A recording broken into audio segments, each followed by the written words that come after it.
Well, some business stories now. As part of measures to cushion the effect of subsidy removal, President Bola Tinubu approved the establishment of Infrastructure Support Fund for 36 states of the Federation. And the approval was disclosed by the presidential spokesperson, Mr. Dele Alake, at a monthly meeting of the Federation Accounts Allocation Committee in Abuja.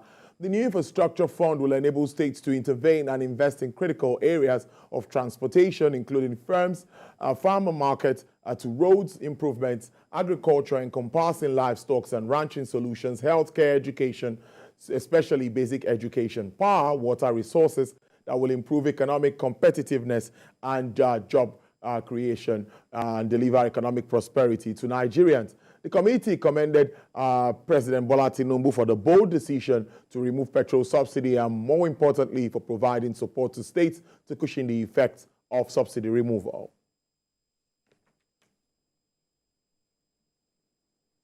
And for the first time, Federal Inland Revenue Service raked in a total of tax value collection of 5.5 trillion naira for the half-year period of 2023. This is the highest tax revenue collected ever recorded by the service within the period of 6 months of a fiscal year. Executive Chairman of FIRS, Mr. Mohammed Nami, reveals that this while presenting the 2023-2024 tax revenue outlook to the National Economic Council at the Presidential Villa in Abuja. The presentation contains FIRS 2023 half-year collection report, which shows that FIRS achieved a first half of the year, that's 100% of its target for the first half of the year. A breakdown shows that a total of 2.03 trillion was collected from the oil sector.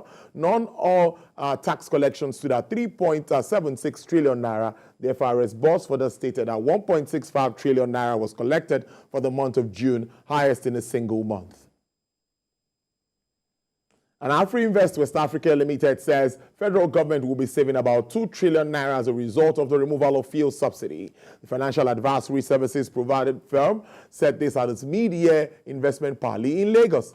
The company's group managing director, Mr. Ike Choke, says the opportunity provided by the Naira and energy reforms are huge benefits to the investors that could be explored for optimum returns on investment. Also speaking at the investment parley was the managing director, chief business officer of Optimus by Afrinvest, Mr. Ayodeji Ebo.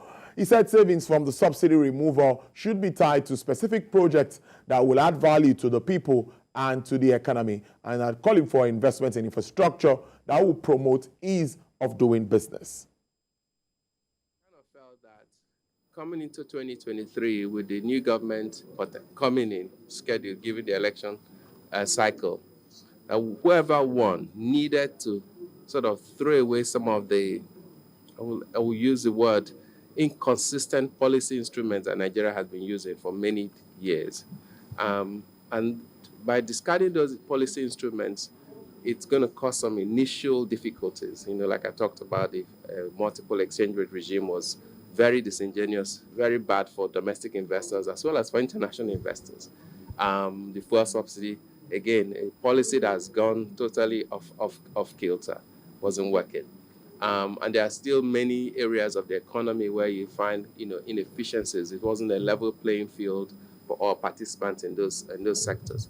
It is what the government now do in terms of taking care around the bottlenecks of activities, businesses, transport investment in infrastructure, and using that savings from subsidies, channeling it into very productive sectors. Can they set up a fund? So we would say to provide transparency, that's implied savings.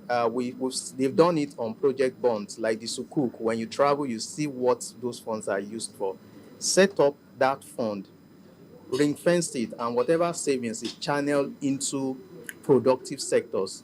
And over time, if we can improve on our rail system, the cost of bringing things from Kano to Lagos is very expensive. It means we are paying for inefficiencies. If we can come through the rail system, it will be cheaper.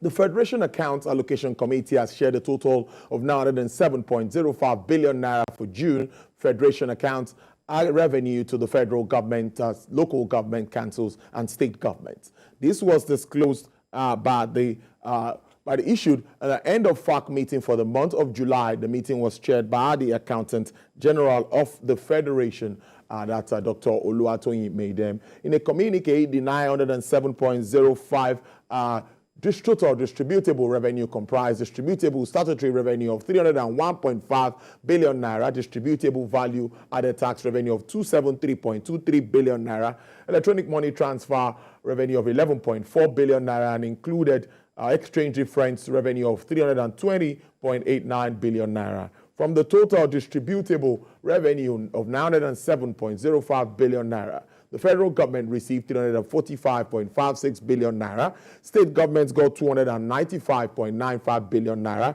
and local governments got 218.06 billion naira. A total sum of 47.48 billion naira was shared to the relevant states as 13% derivative revenues. Gross statutory revenue of 1.15 trillion naira was received for the month of June.